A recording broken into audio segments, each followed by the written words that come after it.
নমস্কার। Channel vision নিবেদিত এবং ঝুমা মুখার্জি পরিচালিত এক ভিন্ন স্বাদের অনুষ্ঠান বঙ্গ ট্যালেন্টে আপনাদের সকলকে সুস্বাগতম। বন্ধু, আজকের পর্বে আমরা কাকে পেয়েছি বলুন তো? তৃপ্তি ভট্টাচার্য মহাশয়া। কি মনে পড়ছে? নামটা চেনা চেনা লাগছে, তাই না? একদম ঠিক ধরেছেন। কয়েকদিন আগেই কিন্তু উনি আমাদের বঙ্গ ট্যালেন্টে অতিথি হিসাবে এসেছিলেন। দিদি, আপনাকে আমাদের বঙ্গ ট্যালেন্টে সুস্বাগতম। নমস্কার নমস্কার। সত্যিই তাই, আপনার অনুরোধেই আমি এটা ফেলতে পারিনি একদম। তা দ্বিতীয়বার আমন্ত্রণে ডাক পেয়ে, না শুধু আমার অনুরোধে নয়, এটা কিন্তু দর্শকদেরই অনুরোধে একদম। আর দ্বিতীয়বার আমন্ত্রণে ডাক পেয়ে কেমন লাগছে? বিরক্ত হলেন? একটু না, ভীষণ আনন্দ পেলাম। আপনি জানেন না, আমি আর একটা কাজ ফেলে এখানেই আগে এসেছি। একদম একদম একদম সত্যি তাই।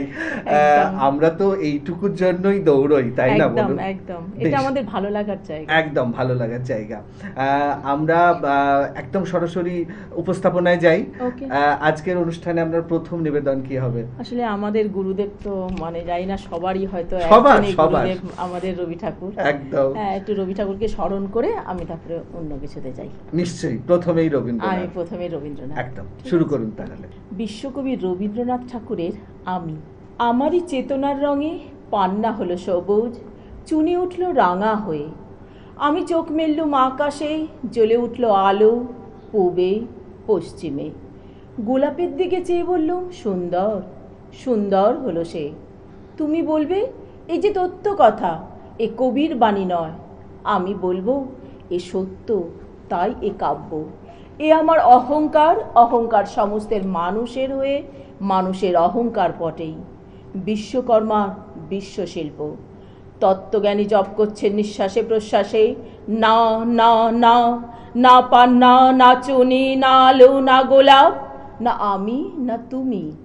ওদিকে অসীম যিনি, তিনি স্বয়ং করছেন সাধনা মানুষের সীমানায়, তাকেই বলে আমি। সেই আমিরই গহনে আলো আধারে ঘটল সঙ্গম, দেখা দিল রূপ, জেগে উঠল রস। না কখন ফুটে উঠে হলো হ্যাঁ মায়ার মন্ত্রে, রেখায় রঙে, সুখে দুঃখে। একে বলো না তত্ত্ব। আমার মন হয়েছে পুলকিত বিশ্ব আমিরি রচনার আসরে। হাতে নিয়ে তুলি, পাত্রে নিয়ে রং। পণ্ডিত বলছেন বুড়ো চন্দ্রটা নিষ্ঠুর চতুর হাসি তার। মৃত্যুদূতের মতো গুড়ি মেরে আসছে সে পৃথিবীর পাজরের কাছে। একদিন দেবে চরম টান তার সাগরে পর্বতে মর্তলোকে মহাকালে।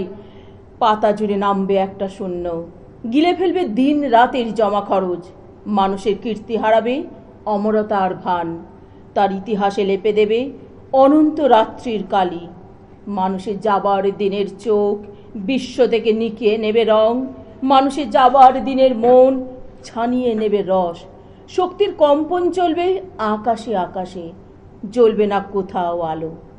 বিনাহীন সভায় যন্ত্রীর আঙুল নাচবে, বাজবে না সুর। সেদিন কবিত্বহীন বিধাতা একা রবেন বসেই নীলিমাহীন আকাশে, ব্যক্তিত্ব হারা অস্তিত্বের গণিতত্ত্ব নিয়ে। তখন বিরাট বিশ্বভুবনে দূরে দূরান্তে অনন্ত অসংখ্য লোকে লোকান্তরে এ বাণী ধ্বনিত হবে না কোনোখানেই, তুমি সুন্দর, আমি ভালোবাসি। বিধাতা কি আবার বসবেন সাধনা করতে? যুগ যুগান্তর ধরে প্রলয় সন্ধ্যায় জপ করবেন, কথা কও, কথা কও, বলবেন বলো তুমি সুন্দর, বলবেন বলো আমি ভালোবাসি। মানে কি বলবো আমি ভেবে পাচ্ছি না। ধরুন এটা তো খুব বহুশ্রুত কবিতা, এবং এতটাই ভালো লাগার জায়গাটা যে যতবারই শুনি মনে হয় না যে নতুন শুনছি, এবং সেটা নতুন করে নতুন ভাবে আপনার কণ্ঠে ফুটে উঠলো। অসাধারণ উপস্থাপনা সত্যি। মানে এই জন্যই ভাবি যে দর্শকের ভালোবাসা কোথায় লুকিয়ে আছে। একদম একদম। তবে একটা অনুরোধ আছে, এর পরের নিবেদনটা কিন্তু আপনার লেখা হতে হবে। হ্যাঁ, আমি না, বাচ্চারা না আজকাল কল্পনা করতে জানে না, জানেন তো? আচ্ছা। আমি জানি না আপনি কতটা, আপনি আরো বেশি জানবেন। বাচ্চারা আজকাল ভীষণ প্রযুক্তিবিদ্যায় পারদর্শী হয়, একদম, একদম, যেটা একদম। আমরা আবার পারি না হুম, অনেক হুম, ক্ষেত্রে হুম, এখন হুম, হুম। না, আমাদের প্রযুক্তিবিদ্যায়। ছেলেবেলাটা তো অন্য রকমই আমাদের ছিল। একদম তাই, আমাদের ছেলেবেলাটা পুরো অন্যরকম ছিল বলে আমরা না হুম। এই ভাবুক ব্যাপারটা অনেক বেশি। একদম। হ্যাঁ, যেটা আমরা এখনকার কল্পনা করতে পারি। কল্পনা করতে পারি, যেটা আমাদের বাচ্চাদের মধ্যে কিন্তু এখন আমরা পাই না। নেই। আমি ওই বাচ্চাদের নিয়ে একটা ছোট গল্প লিখেছি, বাহ! এবং এই গল্পটা না আমি পুরস্কার প্রাপ্ত, জানেন তো? আরে বাবা! হ্যাঁ, আমার সারদা রামকৃষ্ণ মিশনের ম্যাগাজিনে আমার এটা পুরস্কৃত হয়েছে। বাহ! প্লাস তারপর সেই জন্যে আমি আরও আমার গল্পে এটাকে স্থান দিয়েছি প্রথমেই। একদম, একদম, একদম, একদম। আমি আর বাচ্চাদের একটা গল্প বলছি। বেশ, শুরু করুন গল্প তাহলে। পড়ে শোনাচ্ছি। একদম। ঠিক আছে? এমন যদি হতো। আমি গল্প পড়তে যেমন ভালোবাসি, গল্প নিয়ে কল্পনা করতেও তেমনি ভালোবাসি। এমনই স্বপ্ন জগতে, কল্পনার জগতে দেখতে পেলাম এক অপূর্ব দৃশ্য। দেখি এক অপূর্ব দেবদূত মূর্তি আমার সামনে দাঁড়িয়ে। আমি তাকে নাম জিজ্ঞাসা করাতে তিনি বললেন তার নাম চিত্রগুপ্ত। চিত্রগুপ্ত, যিনি কিনা সারাক্ষণ বসে খাতা লেখেন, সবার দোষগুণের হিসেব করেন। আমি ভাবলাম এই ফাঁকে তার কাছ থেকে জেনে নিই আমি কতদূর কি করেছি। তখন চিত্রগুপ্ত বললেন, মোটামুটি তুমি ঠিকই আছো, তবে তুমি শিব ঠাকুরের কাছে যেতে পারলে ভালো হতো। এই বলেই তিনি চলে গেলেন। তখন চিন্তা করতে লাগলাম শিব ঠাকুরের কাছে কি করে যাওয়া যায়। ঠিক তখনই দেখি অপূর্ব সুন্দরী দুটি পরী আমার সামনে এসে দাঁড়ালো। কি সুন্দর না দেখতে তাদের, দেহ যেন পশমের মতো নরম, গায়ের রং গোলাপি, আর কি বড় দুটি ডানা তাদের পিঠেতে। তারা আমায় বলল খেলা করবে। আমি তো খেলা করতে ভীষণ ভালোবাসি, তাই সঙ্গে সঙ্গে রাজি হয়ে গিয়ে তাদের সঙ্গে এক নতুন খেলা শুরু করলাম।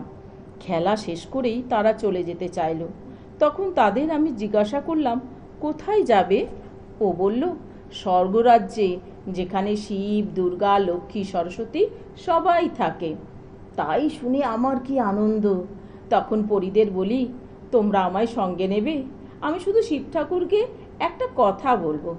তখন ওরা আমাকে ছোট ছোট ফুলের মতন জিনিস দিয়ে বলল খেয়ে নিতে। কি আশ্চর্য, ফুলটা যেই খেলাম সঙ্গে সঙ্গে দেখি আমিও পরীদের মতন ডানা মেলে উড়ে চলেছি। পরীদের সঙ্গে সমস্ত আকাশপথে ইচ্ছে মতন ঘুরে বেড়াচ্ছি এবং আস্তে আস্তে অনেক উঁচুতে উঠে যাচ্ছি। তারপর এক সময় এসে উপস্থিত হলাম পারিজাত উদ্যানে, অর্থাৎ স্বর্গরাজ্যে। উফ, কি অপূর্ব সেই স্থান! চারিদিকে সাদা মেঘ যেন ঢুকে পড়েছে জানলা দিয়ে, চারিদিকে সৌন্দর্যমণ্ডিত। স্বর্গরাজ্যের সব জায়গা ঘুরতে ঘুরতে এসে উপস্থিত হলাম স্বর্গরাজ্যের সভাগৃহে, যেখানে মহাদেব বসে আছেন মাঝখানের আসনে। তার চারিদিকে অপূর্ব সুন্দর দেবদেবীরা বসে আছেন। তাই দেখে আমি ছুটতে গেছি, কিন্তু পরীরা আমায় যেতে দিল না।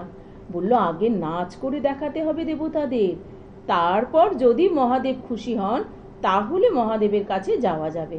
তখন আমি সকলকে প্রণাম করে আমার নাচ শুরু করলাম। পরী দুজনও আমার সঙ্গে নাচতে শুরু করলো। অনেকক্ষণ নাচ করার পরে থামলাম। তখন শিব ঠাকুর নিজেই হাততালি দিয়ে বলে উঠলেন, বাহ, খুব সুন্দর হয়েছে। তারপরেই শিব ঠাকুর জিজ্ঞাসা করলেন, তুমি কেন এসেছো এখানে? আমি বললাম, আপনার সঙ্গে একটা কথা বলতে এসেছি। শিব ঠাকুর বললেন, নিশ্চয়ই বলবে, কিন্তু তোমাকে যে আমি একটা বর দিতে চাই, সেটা তুমি কি নেবে আগে বলো। তাই শুনে তো আমার কি আনন্দ, কেননা আমি যে কথা বলার জন্য এসেছি সেই বরটাই তো চাওয়া যায়।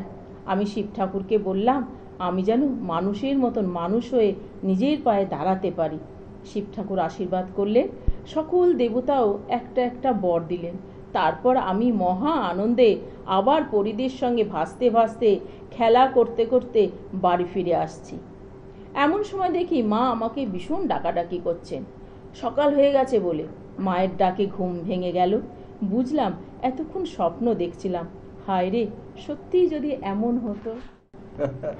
মানে কল্পনার রং কোথায় গিয়ে ছবি এঁকেছে ভাবা যায় না। অপূর্ব সুন্দর আপনার লেখনী, মানে গল্পটা একটা ছবির মতো মনে হলো। খুব সুন্দর, একদম একদম। অসংখ্য ধন্যবাদ আপনাকে দ্বিতীয়বার আসার জন্য, এত সুন্দর মূল্যবান দুটি উপস্থাপনা আমাদেরকে উপহার দেওয়ার জন্য।